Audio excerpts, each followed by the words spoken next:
আসসালামু আলাইকুম, welcome to BD study apps. Hello প্রিয় শিক্ষার্থী, তোমরা যারা এসএসসি বিএমটি একাদশ শ্রেণীতে রয়েছো, আজকের ভিডিওটি তাদের জন্য। তো আজকে আমরা কথা বলবো আর্থিক অবস্থার বিবরণী এই টপিকটি নিয়ে। তো আমি তোমাদের এখানে মূলত দুইটি অঙ্ক দিয়েছি, এই দুইটি অঙ্কতে আমি তোমাদেরকে বুঝিয়ে দেব। আর এখানে অঙ্কগুলো যেভাবে রয়েছে তো সেই নিয়মেই তোমাদের অঙ্কগুলো আসবে। আর এমন হতে পারে যে এখান থেকে হুবহু অঙ্কগুলো থাকবে। তো তোমরা অবশ্যই ভিডিওটি ধৈর্য সহকারে দেখে নিও, তাহলে এই টাইপের অঙ্কগুলো নিয়ে তোমাদের আর কোনো সমস্যা থাকবে না। তো চলো শুরু করি আমাদের ভিডিওটি। তো খেয়াল করো, আগে আমরা প্রশ্নটি পড়ে নেব, মানে রেওয়া মিলটা পড়ে নিই। তার একটা রেওয়া মিল আমাদেরকে দিয়ে দিয়েছে আর কি। তো মূলধন 91,000 টাকা, উত্তোলন 5,000 টাকা, দালান কোঠা 60,000 টাকা, আসবাবপত্র। তো তোমরা এখনও যারা আমাদের এই গ্রুপটিতে বা এই ব্যাচটিতে অ্যাড হতে পারো না, তারা দ্রুত আমাদের সাথে যোগাযোগ করো। তো এই গ্রুপে অ্যাড হতে হলে তোমাকে দুইটা জিনিস করতে হবে। একটা হচ্ছে আমাদের সাজেশনটা নিলে তোমাদেরকে আমরা এই গ্রুপে অ্যাড করে দেবো, ঠিক আছে? তো এই গ্রুপে অ্যাড হওয়ার ফলে তুমি যা যা শিখতে পারবে সেটা তোমাদেরকে একটু বুঝিয়ে দিচ্ছি। দেখো, এখান থেকে আমরা প্রত্যেকটা জিনিস সুন্দরভাবে বুঝিয়ে দিচ্ছি যে বাংলা ক্লাস নাম্বার 1, হ্যাঁ। তারপরে দেখো তুমি এখানে যে বাংলা ক্লাস নাম্বার 2, মানে একটা সৃজনশীল কীভাবে লিখতে হয়, মানে কীভাবে লিখলে ভালো নাম্বার পাওয়া যায়, সব কিছু কিন্তু এখানে বোঝানো হয়েছে, ঠিক আছে? বাংলা ব্যাকরণ থেকে তোমাদের জন্য ক্লাস নিয়েছে, তো একটা আবেদনপত্র কীভাবে লিখতে হয় সেটা বুঝিয়ে দেওয়া হয়েছে। যে হিসাব বিজ্ঞান নিয়ে তোমাদের যত সমস্যা আছে, হিসাব বিজ্ঞান নিয়ে ক্লাসগুলো করার পরে আর কোনো সমস্যা থাকবে না, ঠিক আছে? হিসাব বিজ্ঞান ভিডিও নাম্বার, এই দেখো লেনদেন হিসাব সমীকরণ, তারপরে হচ্ছে ভিডিও নাম্বার 4, মানে হিসাব বিজ্ঞান, বিজনেস, ইংলিশ, তোমাদের হচ্ছে ব্যবসায়, গণিত, হিসাব বিজ্ঞান, ইংরেজি, এইগুলা আর বাংলা সহ এত সুন্দরভাবে এখানে ক্লাস নেওয়া হয়েছে। যারা এখানে রয়েছে, ঠিক আছে, যারা এখানে রয়েছে তারা কিন্তু এগুলো খুব ভালোভাবে বুঝতে পারতেছে। আর তুমি যদি পরীক্ষা ভালো একটি ফলাফল করতে চাও, তাহলে সরাসরি আমাদের সাথে কন্ট্যাক্ট করো, আর আমাদের সাজেশন নিলেই তোমাদেরকে আমরা এই গ্রুপে অ্যাড করে দেবো। তো আশা করি বিষয়টা তোমাদেরকে বোঝাতে পেরেছে। তো যারা আমাদের এই গ্রুপে অ্যাড হতে চাও, মানে একটা মাত্র প্যারাগ্রাফ দিয়ে সকল প্যারাগ্রাফ কীভাবে লিখতে হয় সেটা তোমাদেরকে বুঝেছি, একটা মাত্র লেটার দিয়ে সকল লেটার কীভাবে লিখতে হয় সেটাও তোমাদেরকে বোঝানো হয়েছে এখানে।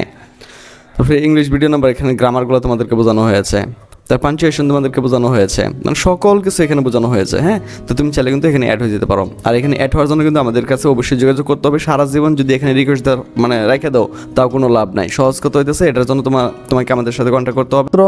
35,000 টাকা মজুদ পণ্য, এটা হচ্ছে প্রারম্ভিক মজুদ পণ্য। তো এটা হচ্ছে তোমার 10,500 টাকা, ওকে। তারপরে হচ্ছে মজুরি হচ্ছে তোমার 2,500 টাকা, পণ্য ক্রয় ও বিক্রয় 35,000 টাকা এবং 68,800 টাকা, বিক্রয় ফেরত ও ক্রয় ফেরত 800 টাকা আর 500 টাকা, বেতন 3,400 টাকা, ক্রয় পরিবহন 800 টাকা, ভাড়া তোমার হচ্ছে 1,500 টাকা, অফিস খরচ 900 টাকা, আর তারপর হচ্ছে তোমার বিমা 1,200 টাকা, বিজ্ঞাপন 10,000 টাকা, অনাদায়ী পাওনার সঞ্চিতি 1,300 টাকা, বিনিয়োগ 20,000 টাকা, প্রাপ্য হিসাব 31,000 টাকা, 10% ঋণ 30,000 টাকা, প্রদেয় হিসাব 27,000 টাকা, নগদ তহবিল এখানে রয়েছে তোমার 1 লক্ষ টাকা, সরি 1 লক্ষ না, তো 1,000 টাকা। যাই হোক, তো এর নিচে তারা আমাদের কিছু সমন্বয় দিয়ে দিয়েছে, একটু দেখে নেব আমরা। বলছে সমাপনী মূল্যায়ন করতে হবে 20,500 টাকা, মজুরি 500 টাকা এবং বেতন 600 টাকা বকে আছে। তো যেগুলো বকে আছে এগুলো অ্যাড করে দিতে হবে। আর ভাড়া 500 টাকা অগ্রিম প্রদত্ত হয়েছে, এটা আমাদের মাইনাস করতে হবে। 3 নম্বর হয়েছে প্রাপ্য হিসাবের 1,000 টাকা এখন আদায়যোগ্য নয়, অবশিষ্ট প্রাপ্য হিসাবে 5% অনাদায়ী পাওনা সঞ্চিতি ধার্য করতে হবে। তো 1,000 টাকা আদায়যোগ্য নয়, এটা বাদ দিতে হবে। বাকিটা যেটা আছে ওটার 5% আবার অনাদায়ী পাওনা সঞ্চিতি ধরতে হবে। 4 নম্বরে রয়েছে আসবাবপত্র এবং দালানগুলোর উপর 5% হারে বছরে ধার্য করতে হবে, ঠিক আছে। তো ক নম্বর বলছে বিশদের বিবরণী প্রস্তুত করার জন্য। তো বিশদের বিবরণী প্রস্তুত করার কিছু নিয়ম আমাদের রয়েছে, সেটা হচ্ছে আমরা আয় থেকে ব্যয়টি বাদ দিয়ে দিব, ঠিক আছে।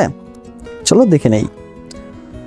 তো প্রথমে করবো হচ্ছে আমরা এভাবে একটা ঘর বানাবো, বিবরণ টাকা টাকা টাকা। তুমি ইচ্ছা করলে 2টা ঘর বানাইতে পারো, ইচ্ছা করলে 3টা ঘর। আমাদের ফেসবুক গ্রুপ হচ্ছে যেটা BD study apps by Abdullah, আর আমাদের ফেসবুক পেজ হচ্ছে যেটা বিডি স্টাডি অ্যাপস। তো তুমি চাইলে এগুলোতে অ্যাড হয়ে যেতে পারো। তো অ্যাড হলে আমাদের সম্পর্কে অনেক কিছু জানতে পারবা, বানাইতে পারো, এটা কোনো প্রবলেম না। তো এখানে আমরা প্রথমে যেটা করবো, বিশদ বিবরণী 2018 সালে 31 ডিসেম্বর তারিখ সমাপ্ত বছরের জন্য। এবার তোমার বিক্রয় থেকে শুরু করবো। তো বিক্রয় ছিল তোমার 68,800 টাকা। তোমার মনে আছে কিনা, বিক্রয় কিন্তু ফেরত এসেছিল, বিক্রয়ের জন্য কিন্তু ফেরত আসছিল, যে বলছে ক্রয় ও বিক্রয় ফেরত, ঠিক আছে। তো বিক্রয় ফেরত কিন্তু ছিল যে 500 টাকা, সরি 800 টাকা, ক্রয় ফেরত ছিল 500 টাকা। তোমাকে 800 টাকা বাদ দিয়ে দিতে হবে। তো এটা হচ্ছে আমার মোট বিক্রয়ের পরিমাণ 68,000 টাকা। এরপর আমাকে বিক্রিত পণ্যের ব্যয়টা বাদ দিতে হবে। ঠিক আছে। তো বাদ বিক্রিত পণ্যের ব্যয়, তা প্রারম্ভিক মজুত পণ্যটা আমাকে নিতে হবে। প্রারম্ভিক মজুত পণ্য হচ্ছে তোমার হচ্ছে 10,500 টাকা। এর জন্য ক্রয় ফেরত যেগুলো আছে সবগুলো নিয়ে নেব। তাহলে ক্রয় হচ্ছে 35,500 টাকা, এখানে ফেরতটা আমরা বাদ দিয়ে দেবো 500 টাকা, তাই হচ্ছে 35,000 টাকা। তারপর হচ্ছে ক্রয় পরিবহন 800 টাকা, মজুরি ছিল 2,500 টাকা, এর মধ্যে আবার বকেয়া ছিল তোমার হচ্ছে 500 টাকা। তো টোটাল আমরা অ্যাড করে এখানে 3,000 টাকা পাইছি। এখন সবগুলো আমরা যোগ করে দিচ্ছি, কত পাইছি আমরা বলো? 49,300 টাকা। এরপর সমাপনী মজুত পণ্য, ওই যে ওরা বলেই দিয়েছিল যে সমাপনী মজুত পণ্য কত মূল্যায়ন করতে হবে? 20,500 টাকা। তো আমরা যেটা করবো এখানে এই 20,500 টাকা বাদ দিয়ে দিব। তো এই যে যেই টাকাটা পাইছি এই টাকাটা হচ্ছে কি আমার মোট মুনাফা। কি পাইছি আমরা বলো? মোট মুনাফা। এখন আমরা যেটা করবো সেটা হচ্ছে আমরা পরিচালন ব্যয়টা বাদ দিয়ে দেবো, অর্থাৎ তোমার ভাড়া থাকতে পারে বা কর্মচারী বেতন থাকতে পারে, এইগুলো আর কি। হ্যাঁ, দেখো মোট মুনাফাটা এখন আমরা বের করছি। এখন আমরা পরিচালন খরচটা বাদ দিয়ে দেবো। এই যে পরিচালন খরচ, ভাড়া 1,500 টাকা, এর মধ্যে কিন্তু অগ্রিম দেওয়া হয়েছিল 500 টাকা। এই যে এই দেখো এই যে 500 টাকা অগ্রিম দেওয়া হয়েছিল, বাদ দিয়ে দিতে হবে। তো আমরা বাদ দিয়ে দিলাম, তো হচ্ছে 1,000 টাকা। তারপর দেখো বেতন হচ্ছে 3,400 টাকা, এর মধ্যে আবার বকেয়া ছিল 600 টাকা। এই যে 600 টাকা বেতন বকেয়া আছে, তো আমরা এখানে অ্যাড করে দেবো।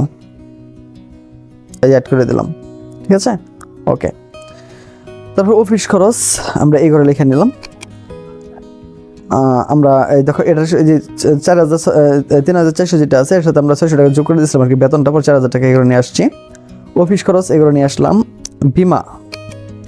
বিমা আর কি, হ্যাঁ, বিমা হচ্ছে 1,200 টাকা। টাইপিংয়ে প্রচুর সমস্যা করে সফটওয়্যারটা। বিজ্ঞাপন 1,000 টাকা। তারপর হচ্ছে তোমার অনাদায়ী পাওনা এখানে 1,000 টাকা, ওই যে ওরা বলেই দিয়েছিল।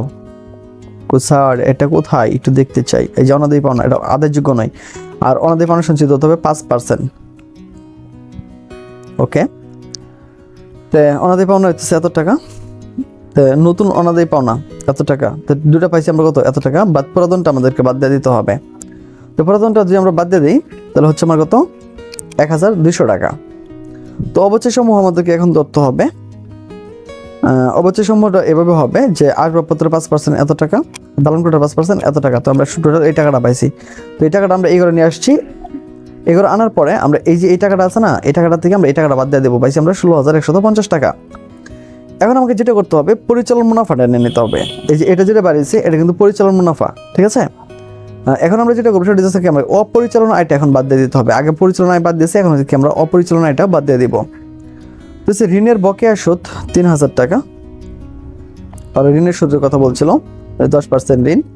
তুমি যদি 30,000 টাকা 10% করো তাহলে তুমি কিন্তু 3,000 টাকা এখানে পাওয়া যাবে, বুঝছো। ঋণের বকেয়া সুদ 3,000 টাকা। তো আমরা এই যে টাকাটা পাইছি এই টাকাটা থেকে শুধু আমরা 3,000 টাকাটা বিয়োগ করে দেবো, তাহলে আমরা কি নিট মুনাফাটা পেয়ে যাব। তো তুমি অবশ্যই ভিডিওটি 2-3 বার দেখে ফেলবে, তাহলে আশা করি এই বিষয় নিয়ে কোনো সমস্যা হবে না।